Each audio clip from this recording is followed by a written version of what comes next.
عزیزان ملت اسلامیہ، السلام علیکم ورحمۃ اللہ وبرکاتہ۔ کیسے ہیں آپ سب؟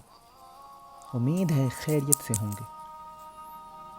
ایک اتنا بہترین واقعہ آپ کی خدمت میں پیش کرنے کا سعادت حاصل کر رہا ہوں، جسے سن کر کے آپ کی آنکھیں نم ہو جائے گی، آپ کا دل مچلنے لگے گا۔ واقعہ یوں ہے، ایک حاجی صاحب کافی بیمار تھے۔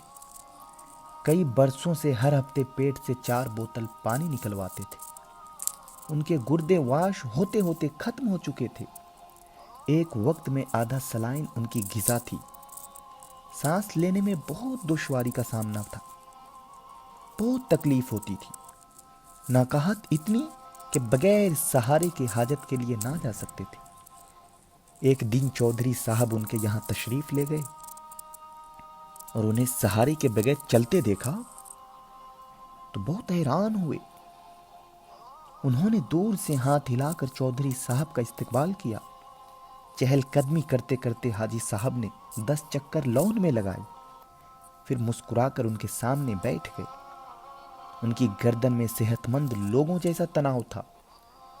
چودھری صاحب نے ان سے پوچھا کہ یہ کرشمہ کیسے ہوا؟ کوئی دوا، کوئی دعا؟ آخر یہ کمال کس نے دکھایا؟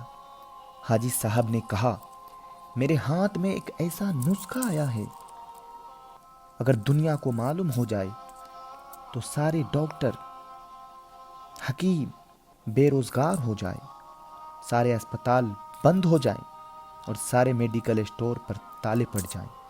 حاجی صاحب نے کہا، میرے ملازم کی والدہ فوت ہو گئی۔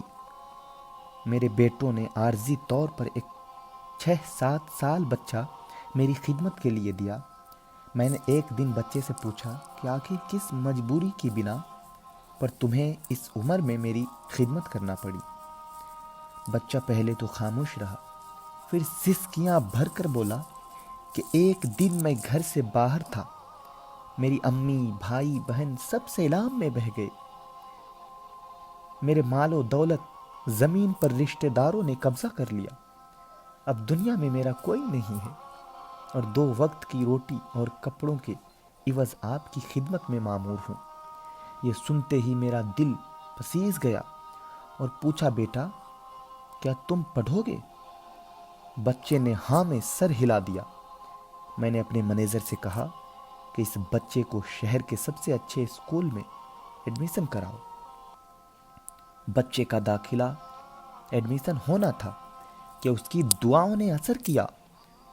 قدرت مہربان ہو گئی۔ میں نے 3 برسوں کے بعد پیٹ بھر کر کھانا کھایا۔ سارے ڈاکٹر اور گھر والے حیران تھے۔ اگلے روز اس یتیم بچے کو ہاسٹل میں ایڈمیشن دلوایا اور بغیر سہارے کے ٹوائلٹ تک چل کر گیا۔ میں نے مینیجر سے کہا کہ 5 ایسے اور بچے ڈھونڈ کر لاؤ جن کا دنیا میں کوئی نہ ہو۔ پھر ایسے بچے لائے گئے، انہیں بھی اسی اسکول میں داخل کر دیا گیا۔ اللہ نے فضل کیا اور آج میں بغیر سہارے کے چل رہا ہوں، سیر ہو کر کھا رہا ہوں اور کہے لگا رہا ہوں۔ حاجی صاحب سینہ پھلا کر گلاب کی بغیچوں کی طرف چل دیے اور کہنے لگے کہ میں اب نہیں مروں گا جب تک کہ یہ بچے اپنے قدموں پر کھڑے نہیں ہو جاتے۔ حاجی صاحب پھولوں کی بغیچوں کی قریب رک گئے اور ایک عجیب فکرہ زبان پر لائے۔ وہ کہتے ہیں، قدرت یتیموں کو سائے دینے والے درختوں کے سائے لمبے کر دیا کرتی ہے۔ ناظرین اکرام، ہمیں اور آپ کو بھی چاہیے کہ ہم بھی بے سہارے انسانوں کو جو ہے سہارا دیں، یتیموں کو سینے سے لگائیں۔ دین کی بات پھیلانا صدقہ جاریہ ہے۔ ثواب کی نیت سے ویڈیو کو شیئر ضرور کیجیے۔ جزاک اللہ۔